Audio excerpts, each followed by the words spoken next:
যে সমস্ত দেশে বিপ্লব হয়েছে সেখানে ওই পরাজিত শক্তিকে কেউ রাখে নাই। আমরা অতটা অমানবিক হতে পারিনি সরকার। আমরা এদেরকে রিফর্ম করাতে আমরা কিছু রিয়ালাইজ করি যে কিছু লোক কোয়ারশনের কারণে করেছে, ভয়ে করেছে, বিভিন্নভাবে করেছে।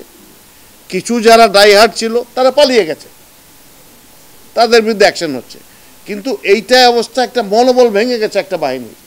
সে বাহিনীটাকে গড়ে তোলা এবং আগের যে ওরিয়েন্টেশন ছিল যে না এটা কাজগুলো এইভাবে হবে, এখন যখন আমরা কিছু নতুন কথা বলি যে এটা তো এইভাবে করা যায়, এটা চিন্তাই করিনি আমরা, সেই পরিবর্তনগুলো আনার চেষ্টা করা হচ্ছে। আর জেল থেকে শুনেন, আইন থেকে জেল থেকে মুক্তি দেওয়ার ক্ষমতা আমার নাই, এই ইন্ডিভিজুয়াল কোনো মানুষের নাই, এক রাষ্ট্রপতির আছে।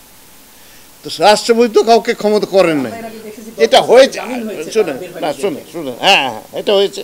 অনেক লোকে মনে করেছে যে ওই সময় বের হলে হয়তো আমার অসুবিধা হবে, কিন্তু এখন যারা সাজা খেটে বের হয়েছে তারা 25 বছর 20 বছর জেলে থাকছে, হইতে পারে সন্ত্রাসী, এখনো হইতে পারে, হয়তো যদি সেরকম কোনো অ্যাকশন হয় তাহলে ধরবো।